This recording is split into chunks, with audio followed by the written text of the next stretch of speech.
Hello friends, welcome to my YouTube channel C S concept 99। तो friends, आज हम बात करने जा रहे हैं फिर से एआईबी के मोस्ट इम्पॉर्टेंट कुछ यानी क्वेश्चंस के बारे में। और इस वीडियो में आपके लिए 12 ऐसे क्वेश्चन लेके आया हूँ जो आपके लिए बहुत ही ज़्यादा सिंपल और बहुत ही ज़्यादा इम्पॉर्टेंट हैं। सिंपल तो हैं ही, लेकिन बहुत ही ज़्यादा इम्पॉर्टेंट भी हैं ये। तो फ्रेंड्स, इस वीडियो को फुल वॉच करना। और आप लोगों ने जैसा मेरी पिछली वीडियो देखी होगी जिसमें कि कुछ लोगों का कमेंट भी आया था कि आवाज़ नहीं आ रही या फिर इस टाइप से, तो फिर फ्रेंड्स वो जो वीडियो थी वो मैंने इसी टाइप की बनाई थी जिसमें मैंने आवाज़ नहीं भेजी थी। मैं ये देखना चाहता था कितना रेस्पॉन्स आता है। तो आप लोगों का उस पर रेस्पॉन्स ज़्यादा अच्छा नहीं रहा। अगर आप लोग चाहते हैं कि मैं वीडियो जो है वो आवाज़ लगा के ही बनाऊँ, तो फिर आप कमेंट कर देना कि हाँ सर, आवाज़ लगा के ही बनाओ, या विद अ वॉइस यानी कि योर वीडियो, यानी कि आवाज़ लगा के ही मुझे वीडियो बनानी है। क्योंकि हो सकता है कि मैं उस टाइप की वीडियो बनाना शुरू कर दूँ। अगर आपका रेस्पॉन्स उससे ज़्यादा इस पे हो तो फिर आप बता देना, मैं इस टाइप की ही वीडियो बनाऊँगा। और फ्रेंड्स, आप लोगों को रूल पता ही है, आपको ये 4 दे रखी हैं, यानी कि इनमें से आपको एक सोच लेना है मन में। और जैसे कि मैं पता ही है, ये कुछ दिनों से मैं आपके लिए जो आंसर हैं वो बिल्कुल ही सादा कर रहा हूँ, यानी कि आंसर इसी में अलग रंग है, ताकि आपको जो परेशानी ज़्यादा ना हो, टाइम ज़्यादा वेस्ट ना हो। अगर आपको ये तरीका गलत लग रहा हो तो आप कमेंट कर देना, मैं आपको सारे के सारे ऑप्शंस भी बता दिया करूँगा, ठीक है। और कुछ लोगों का कमेंट भी आया पीडीएफ सर, तो फिर मैं आप लोगों को बता दूँ, ये पीडीएफ आपके लिए 1K के बाद प्रोवाइड होगा। क्योंकि मैंने कोशिश करी थी, लेकिन एक आध जने से पूछा था तो फिर वो ये कह रहा था कि आपके 1K सब्सक्राइबर हो जाएं उसके बाद आपका पीडीएफ बनेगा, उसने यानी जैसा बताया था। तो फिर मुझे नहीं पता, क्योंकि मैं तो नया नया हूँ ना, मुझे जानकारी नहीं है इस चीज़ के बारे में। तो 1K सब्सक्राइबर तो ज़्यादा दूर नहीं है, हम 700 क्रॉस कर चुके हैं, ठीक है। और हमारे मुश्किल से 300 सब्सक्राइबर रहेंगे। अगर आप चाहेंगे तो इस महीने में हमारे 300 सब्सक्राइबर कंप्लीट हो जाएंगे। तो इसलिए अगर आप वीडियो को अभी वॉच कर रहे हैं तो चैनल पर नए हो तो चैनल को सब्सक्राइब कर देना, और वीडियो को भी पहले से लाइक कर देना, ठीक है। क्योंकि हो सकता है बाद में आप लोग भूल जाएं, तो इसलिए पहले से लाइक करके रखना। और चलिए वीडियो को स्टार्ट करते हैं बिना किसी और बकवास के। और मैं आप लोगों को बता दूं, जैसे कि मैंने आपको पिछले भी प्रोवाइड कराए हैं और ये भी मैं इंपॉर्टेंट प्रोवाइड करा रहा हूँ। और आपको मॉडल पेपर भी आने वाला है, मॉडल पेपर बस तैयार होने वाला है, ठीक है। तो आप बिल्कुल चैनल से जुड़े रहना, चैनल को सब्सक्राइब करके रखना। और अगर आप लोग चाहते हैं मॉडल पेपर आए, क्योंकि मैंने रेस्पॉन्स देखा पीडीएफ कितने लोगों को चाहिए, तो पीडीएफ बहुत लोगों को चाहिए, नहीं वो तैयार हैं कि हाँ सर पीडीएफ दे दीजिए। तो फिर मैं तैयार हूँ, यानी कि मैं आपके लिए पीडीएफ प्रोवाइड करा दूंगा, लेकिन 1,000 सब्सक्राइबर हो जाए उसके बाद ही आएंगे, ठीक है। तो 1,000 सब्सक्राइबर होने वाले हैं हमारे, यानी आपके लिए पीडीएफ बहुत जल्दी प्रोवाइड होने वाला है। और अगर आप लोग चाहते हैं कि मैं आपके लिए जो और भी जो क्वेश्चंस हैं और जो मॉडल पेपर हैं तो वो वीडियो लाऊं, यानी क्वेश्चंस की तो लाऊंगा मैं इंपॉर्टेंट, लेकिन अगर आप चाहते हैं मॉडल पेपर बना के लेके आऊं तो मैं मॉडल पेपर भी, आप अगर कमेंट करेंगे, मैं उसके टारगेट रखता हूं। जैसे कि और लोगों के कमेंट आते हैं तो मैं टारगेट रखता हूँ 20 कमेंट का, ठीक है। आप लोगों को 20 कमेंट कर देने हैं। और इस वाली वीडियो पर, ये मॉडल पेपर लाने की वीडियो है, तो इस पर मैं आपको टारगेट रखता हूँ लाइक का, 50 लाइक का टारगेट है, ठीक है। 50 लाइक आपको करवा देनी है। तो चैनल पर जुड़े रहना, और मुझे अंदाजा है कि 3 दिन के अंदर अंदर ये टारगेट कंप्लीट हो जाएगा। क्योंकि और वीडियो पे भी रेस्पॉन्स आपका अच्छा रहा है, कम से कम 300 व्यूज़ तो आ ही रहे हैं। तो अगर आप हर व्यक्ति एक एक लाइक कर दे तो फिर बहुत ही जल्दी हो जाएगा। अगर मेरे 300 के यानी जितनी कहें तो वॉच कर रहे हैं वीडियो, उतने ही हमारे लाइक आ जाएंगे। तो मैं आपके लिए मॉडल पेपर बहुत ही और ज़्यादा 1-2 दिन में ही प्रोवाइड करा दूंगा, ठीक है। तो वीडियो को स्टार्ट करते हैं।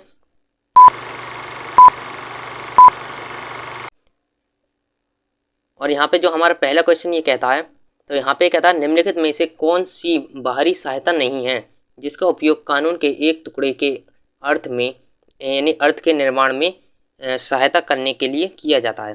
तो यहाँ पे जो ऑप्शन नंबर डी राइट हो जाएगा। तो इसमें ये कहता है कि संबंधी में किसी एक प्रावधान के लिए परंतुक, ठीक है। यानी कि निम्नलिखित में से कौन सी बाहरी सहायता नहीं है, इसमें कहा था बाहरी सहायता नहीं है, और जिसका उपयोग कानून के टुकड़ों का अर्थ के निर्माण में सहायता करने के लिए किया जाता है। तो इसका ऑप्शन नंबर डी राइट हो जाएगा, ठीक है। और रिवीजन के तौर पर आप लोगों को पता ही है रूल, कि आपको रिवीजन के लिए एक बार वीडियो को वॉच करके देखना फिर से।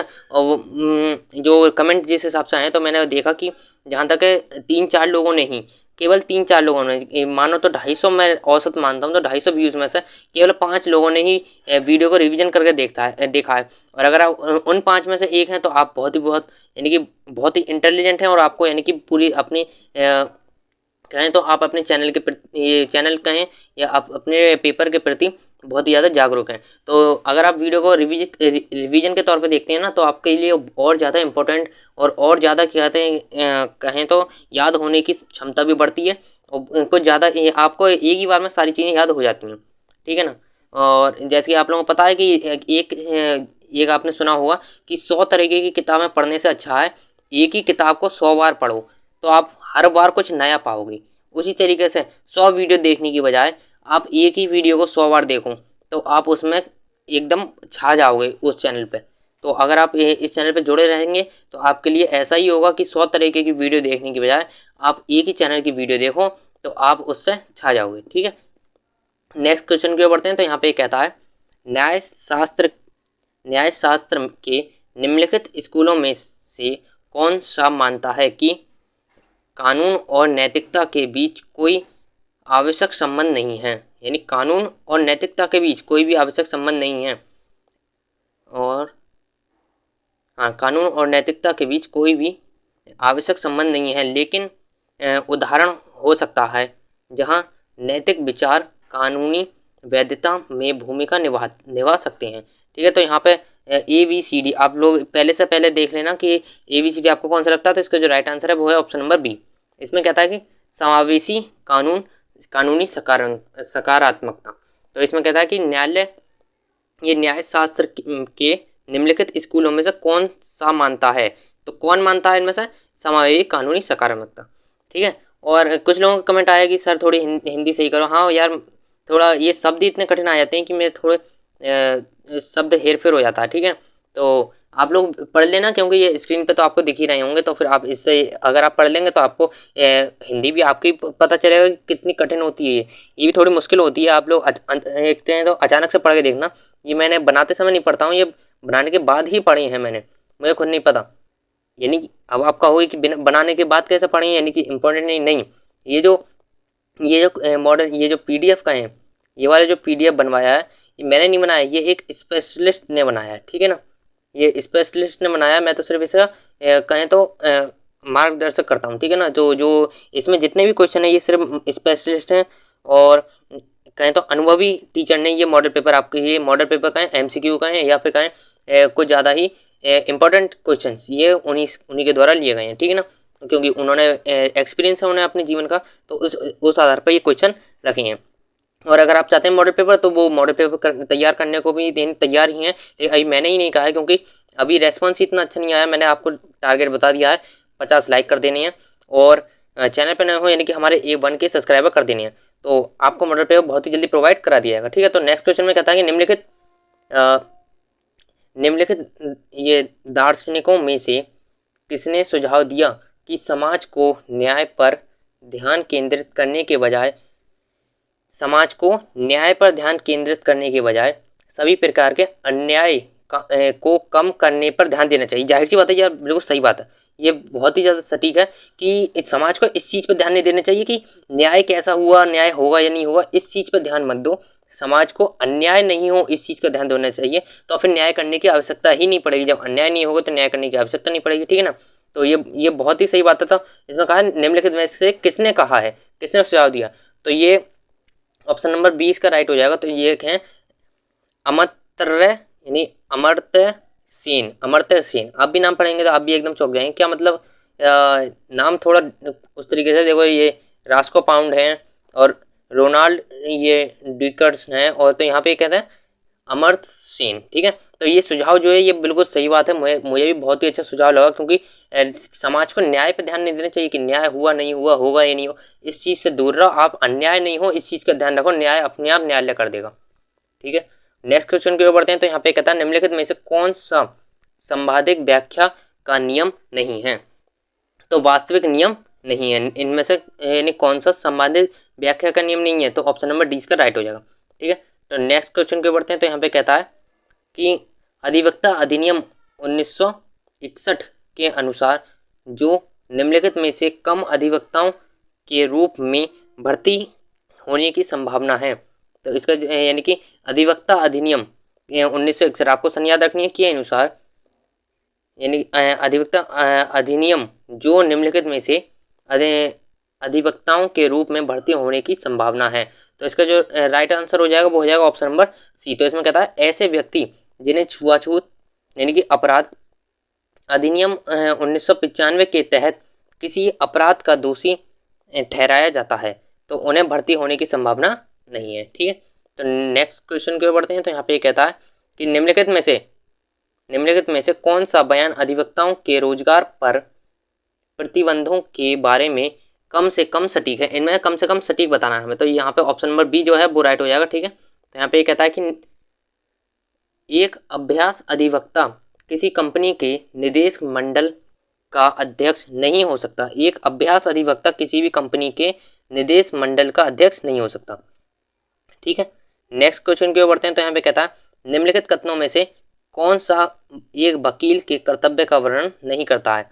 तो यानी इनमें से कौन सा वकील का कर्तव्य नहीं है, तो ऑप्शन नंबर सी राइट होगा। तो इसमें कहता है अधिवक्ता के रूप में किसी सूचना की रक्षा करना कर्तव्य है कि ग्राहक संचार करता है भले ही वह किसी अवैध उद्देश्य को आगे बढ़ाने में शामिल हो।